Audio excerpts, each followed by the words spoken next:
Welcome to the checkout. Andy and Corbin here for Premier League Night 13. We're going to break down all the matchups. You guys know what to do. Hit the like button, subscribe to the channel if you haven't, and leave us a comment. Tell us what darts you like. And just a reminder, we will be live on Thursday. It starts about 2:15 p.m. Eastern time, my time. Corbin, I think that's 7:15 your time over in England. So we will be live. We're watching the darts. And guys, if you are a live betting fan or you just love the entertainment, Corbin and I have discovered like live betting on Thursdays and betting in the moment is very, very profitable. It's the best way to do it. We've discovered this season. And you were saying, like, Corbin, like, you just get a feel for how the night is going. Whereas if you put plays in 4 days before, you're just kind of exactly especially with these shorter formats. We mention it all the time. It's so much harder in these first to six, best of 11, because if Littler comes out and starts slow just for like 2 legs, then he's already behind, and it's so hard to catch up. It's so heavily weighted on who throws first most of the time, just gives them a huge advantage, and there's just no time for them to regroup. And I was just saying, in set format like the World Championships, where we do our best work, if Littler starts off slow, he can lose the first set and then regroup in the break and come back firing. So it's really just better on the night, really, at this stage. So, well, the Luke Darley is Bunting is just the king of killing these overs. It's just it's been brutal this year. So let's start with Littler and Bunting. Littler, the clear, obvious favorite.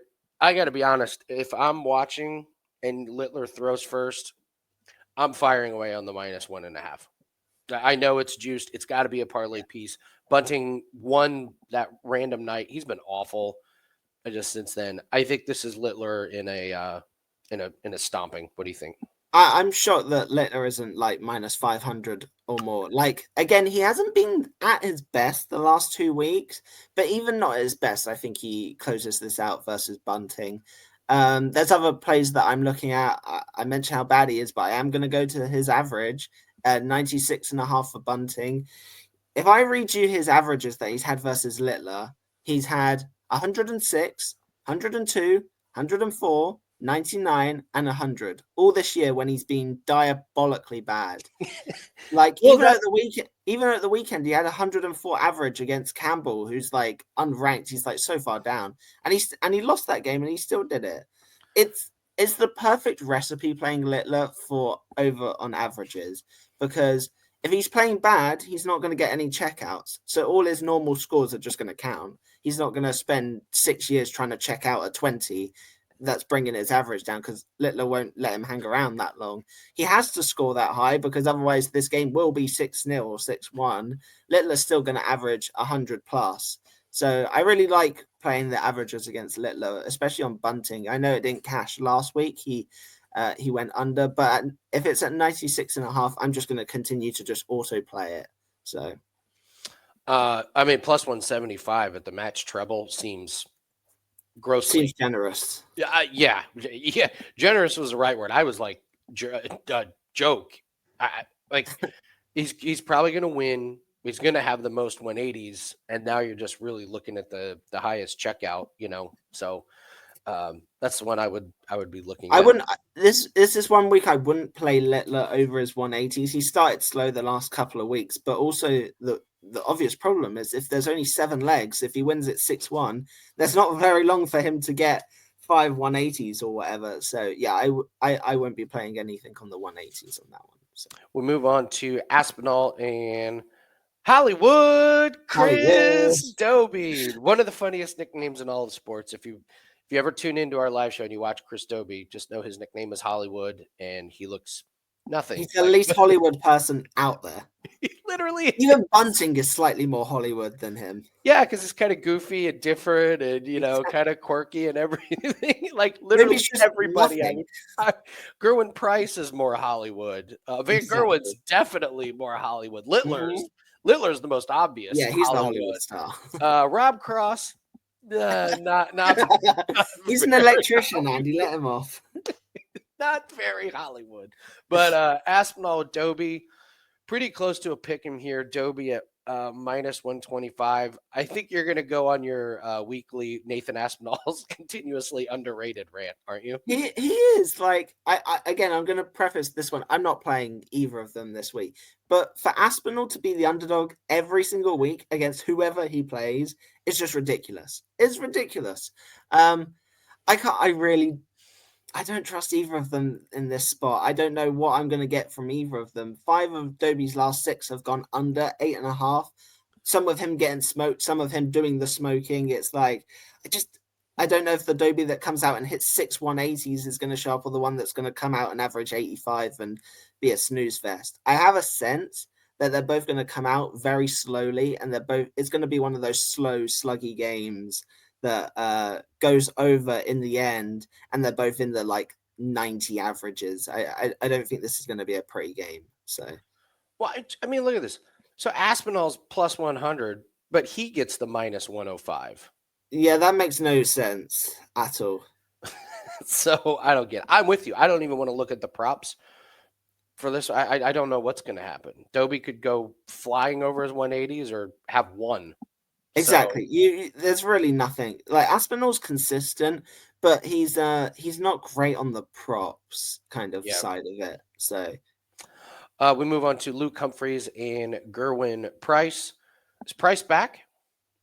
again, it's the same kind of theme. I don't know what Price we're gonna get. Like Price comes back and wins the show last week after looking appalling for like the last like month. Like to me, there's only one spot, and you probably know where I'm going with this. It's the old line on Humphreys 180s. I don't know what is regular. It's probably still 2.5 because he's been going under. Yeah, Humphreys is 2.5. Yeah, well, I would sprinkle the under 2.5, and I really love the 3.5. I mentioned it last week, and it continues to cash. Cashed in all 3 games because he got to the final last week. That's now an 11-1 run to the under 3.5, and it's a minus 200. You can put that with over 7.5 legs and get a pretty decent play. That's what I'm gonna do. So I like it. That's my favorite play on the board. I should mention that, and the bunting average are probably my 2 plays that I love. So I feel like these guys who win a night kind of have a little bit of a letdown. So I wanted to be like, oh, I want Gerwin Price at plus 110. I was like, these guys that win, they're not. It's not always like, oh, they're catching a wave of momentum. Sometimes it's they kind of bunting one a night and then went out the first week next week. It's like it really means nothing, quite honestly. Yeah. And then you can't take Humphreys at minus 140. That's a ridiculous line. So I like the over. I think the over 9.5 is pretty good. I think these guys are very, very equal. So even the alt total at 8.5, I think is parlay worthy. Yeah, minus 300. That's not bad. That and Littler money line is definitely an option. There you go. Now we're building some parlays. Yeah, that'd be a way to look. Let's see what that is while we're recording live. Yes. There you go. There's your play. All right. Don't go crazy on it. It's not like a 3 or 4 unit play. But that's a great price. Worth a unit or 2. So. Yeah, absolutely. So there's your Humphreys and Price. Before we get into the last game, Cross and Van Gerwen, what do we have up at Wager Talk? 5% gold UFC plus live golf parlay. Our 5% plays, guys, in 2025 have been lights out. 10-2 run on those. And I'm not even including the PFL debacle. We just left that one out. So we went 1-1 on our 5% plays last week. The one that we hit was a UFC and live golf parlay. Yeah. So we're going back to what works for us. If you're watching this Wednesday or Thursday, PFL pack is up. We're 5-1 so far in PFL. Again, I left off that PFL debacle, not putting that as part of our record. So PFL has been fantastic for the bankrolls, and these cross sport parlays and these 5% plays have been really, really good. So we're going to focus our attention on the darts betting on the live show. That's been the best results for us and the best results for our bankrolls. So we probably won't have any pre-match plays for clients, but you want darts plays, watch that. But what do we recommend? We recommend the 5% UFC live best bet. That's up there. Last match in the first round, Rob Cross, Michael Van Gerwen.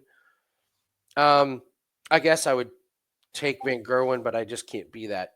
I can't be that confident in it, but I don't know. There's just something about Rob Cross. I can't I can't wrap my head around. I would definitely take a look at his under 180s.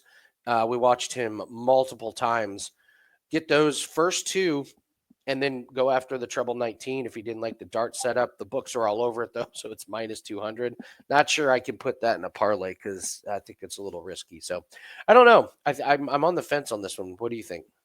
Yeah, it's one of those first round Van Gogh is normally his best, but he started really slow. He's had to come from behind both of the last 2 weeks. Again, Cross is one of those, he can just come out of nowhere and just win a random game, and you're like, how did he do that? And then he'll go back to being bad. Like, no scoreline would surprise me in this one. I lean Van Gogh, maybe an over. I don't know what the over 8.5 is in this one, but that's the only thing I could kind of get there. Maybe the total 180s under. You mentioned Cross. He should go under 2.5. And Van Gogh normally starts slow at times in the first round recently. So if the under is What's 5.5, what's the total in this one? you no, you can't Four go and under. a half. Yeah, I've never seen it. What? You can't take an under 4.5. It's one of those, if you That's an over. I mean, just on sheer principle. Four and a Mm, half in a no, match. I can't lay minus 140 on two guys that I don't think I'll could go get more head to than head two with each. you. I'll take it. We'll go. This will Okay. be fun. We'll go head to head. We'll talk about it on the live stream. We got to remember this. I, 4.5 is insulting. Littler and Bunting is 7.5. See, I like the under in that because I don't like. I could see this being so quick that like Littler has 4 or 5 and Bunting has 1 or 2. Also, So if Littler gets up, he loses his motivation for the flair. You know, his motivation for like the showy, yes. like type things. Like if he gets up big, he the one thing he will do is he'll set himself up for a 170. Also, the fact that he's been so bad the last couple of weeks, I think is just going to spur him on. I think he's going to come out like a bull in a china shop. Okay. Also, quickly to go back to it, what's you mentioned is minus 1.5. What's in minus 2.5? Because if he's throwing first, I could get behind that as well. Oh yeah. Oh, they don't have it. They That's won't even give it to you. They want you to go down to -3. Oh wow, 6-2. That's a lot. Of course, it is. It is Bunting who's It been all depends if he dog throws walked. first. 6-2 is way more achievable if Littler's throwing first than That's if true. Bunting is. That's true. All right. It's So one of those you're going to have to watch live to know who throws first. So all right. Well, Corbin and I are going head to head on the total 180s. I mean, I need one guy to have 3 and one guy to have 2. Surely I can get there. All do you right. want We to do have to. bullseyes quickly? I was just getting ready to say we have to talk about those damn. Because I have the stats, so I've been recording them as we've been going on. Because trying to find these stats is impossible. Only 3 players have hit one through this whole 3 weeks that I've been recording. I And we believe bet against all 3 of them. Aspinall's had 2, Dobie's had 2, and Cross has had 1. I believe everyone else, like Littler, hasn't had 1. Van Gogh hasn't had 1. Price hasn't, and nor has Humphreys. So, I mean, I'm looking down the list. I like all of them. Like I know. Price has been by far the worst out of all the ones I've recorded. Yeah. He's the one again minus 500. I think that's a parlay piece. He's attempted 2 in like 6 games. It's just there's so many of these that you could take. Yeah, Littler hasn't gotten there, and then you could just throw Cross in there. Cross isn't throwing up bullseyes. Yeah, Cross has had 1. Has attempted 2 in 4 games, but both were in 1 game. Yeah, that was in Aspinall. Yeah, Van Gogh's attempted 3 in 5. Humphreys actually has one of the worst records. He's attempted it 3 times in 7, and he's not even been close. Oh, So, well, we could just do this. you could take that one, and then Yeah, so if we just do Littler to not have one, and then under in the Humphreys price, there we go. Yeah, that could get you there. So yeah, there's so many combinations of this. I almost think, I know you don't like doing this, I almost think the way is like to round robin all of them together, like all 4 of them together, and put like a unit on the round robin. That way, if one of them loses and the rest still hit, you still make a profit.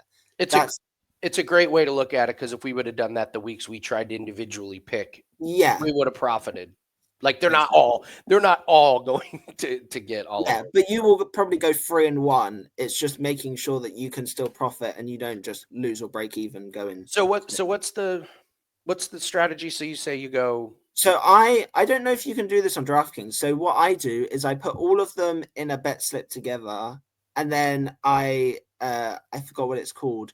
It basically does a combination of each of them together. Okay. Or Yeah. round robin. I go right to the bottom and do the round robin option. Okay. That's the kind of thing that I would do. Okay. Yeah. So you stick like 0.25 or half a unit or something on that, Yeah. and Okay. that's how it works. So Okay. Yeah, I like that strategy.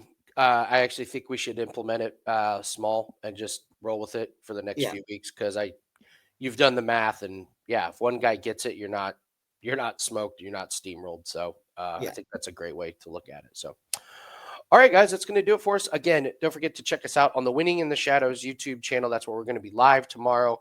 We already have people that are scheduling meetings for not on Thursday afternoons, which I just love because it's Darts Thursday. It's best Thursday. You Of shouldn't have to work. It should be a rule not to work whilst the darts are on a absolutely. Thursday. We need So national holiday the day after Super Bowl and for darts. every week. Every absolutely. So, all right, Corbin, good luck. Let's get after it tomorrow. Take care, guys. Good luck in your place. We'll see everyone later. Bye. Good luck.